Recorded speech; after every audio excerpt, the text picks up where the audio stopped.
You woke up tired again. Not the kind of tired that sleep fixes, the kind that sits behind your eyes, that follows you into your morning coffee, that makes simple decisions feel heavy.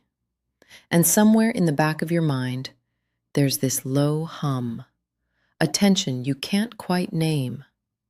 What if your body has been trying to tell you something, and you just didn't know how to listen? Here at Ava Health Nexus, we don't do surface-level answers. Because what most people call just stress, your body experiences as something far more precise. It has a name: cortisol. Cortisol is your body's primary stress hormone. It's produced by two small glands sitting just above your kidneys, and it's been keeping humans alive for thousands of years. When real danger appeared, cortisol flooded the system. Heart rate up, muscles primed, brain sharp.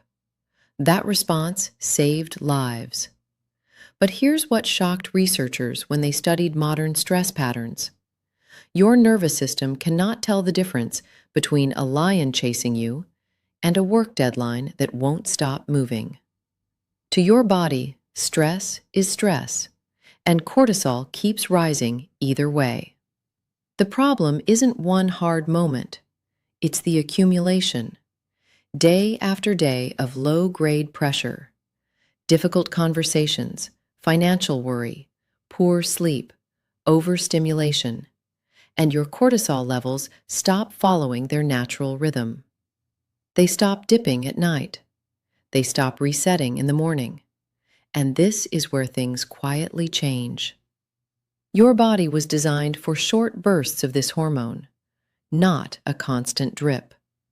When cortisol stays elevated too long, it begins doing something researchers call allostatic load.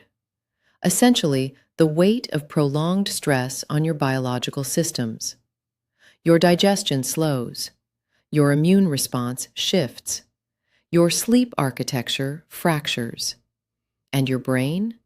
It starts rewiring around the threat that never actually leaves. But the strange part is, most people experiencing chronically elevated cortisol don't look stressed from the outside. They look functional. They show up. They answer emails. They smile when asked how they're doing. But inside, there are signals most people quietly dismiss. Craving sugar or salty food, especially at night. Feeling wired but completely drained at the same time. Carrying weight around the midsection that won't respond to diet. Getting sick more often than you used to. Feeling emotionally flat, not sad exactly, just less. Small irritations hitting harder than they should. And almost nobody notices this early, because every symptom looks like something else. Busy life, bad sleep, getting older, not drinking enough water. What if it's none of those things? This is the symptom that confuses people most. Exhausted, but can't rest. Tired, but the mind won't stop. Here's what's actually happening. Cortisol and melatonin exist in a kind of biological balance. When one is high, the other is suppressed. So if your cortisol hasn't dropped by evening, and for many people under chronic stress it hasn't, your brain literally cannot receive the signal to wind down. It's not a willpower problem. It's your nervous system locked in a pattern it was never designed to stay in permanently. What most people don't realize is that how you sleep matters as much as how long you sleep. High cortisol disrupts the deeper stages of sleep, the restorative phases where your brain consolidates memory, processes emotion, and essentially performs its nightly maintenance. You can sleep 8 hours and wake up feeling like you slept 3. And then comes the fog. Words that used to come easily, gone. Focus that used to feel effortless, fractured. Your brain under chronic cortisol exposure changes how it allocates resources. The prefrontal cortex, The part responsible for clear thinking, decision-making, calm reasoning becomes quieter, and the part of your brain that scans for threat becomes louder. And here's the uncomfortable part. Some of the habits that feel like coping are actually feeding the cycle. Caffeine on an empty stomach in the morning spikes cortisol that's already naturally elevated at waking. Scrolling stressful news or social media within the first hour of your day activates the threat response before you've even spoken a word. Skipping meals creates blood sugar instability, which cortisol is called in to manage. Staying up past midnight with artificial light suppresses melatonin further, delaying the cortisol drop your body desperately needs. None of these habits are moral failures. They're adaptations. But adaptations have a cost.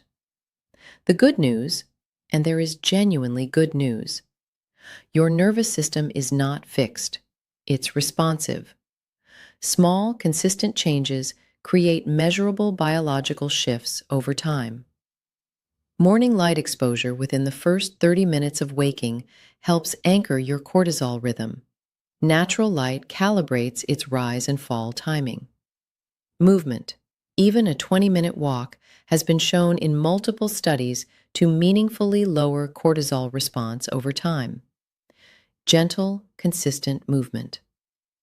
Magnesium, found naturally in leafy greens, seeds, and dark chocolate, supports nervous system regulation and is frequently depleted under prolonged stress. Deep, slow breathing, specifically exhales longer than inhales, directly signals the parasympathetic nervous system, the part of you that knows how to rest. Protecting the hour before sleep like it's a non-negotiable appointment with your own biology, because it is. You are not broken. You are not weak for feeling this way. You are a human being carrying more input, more stimulation, more invisible pressure than any nervous system in history was built to handle at this pace. And your body has been doing something remarkable. It's been managing. Quietly, consistently, without complaint. Until the whispers started.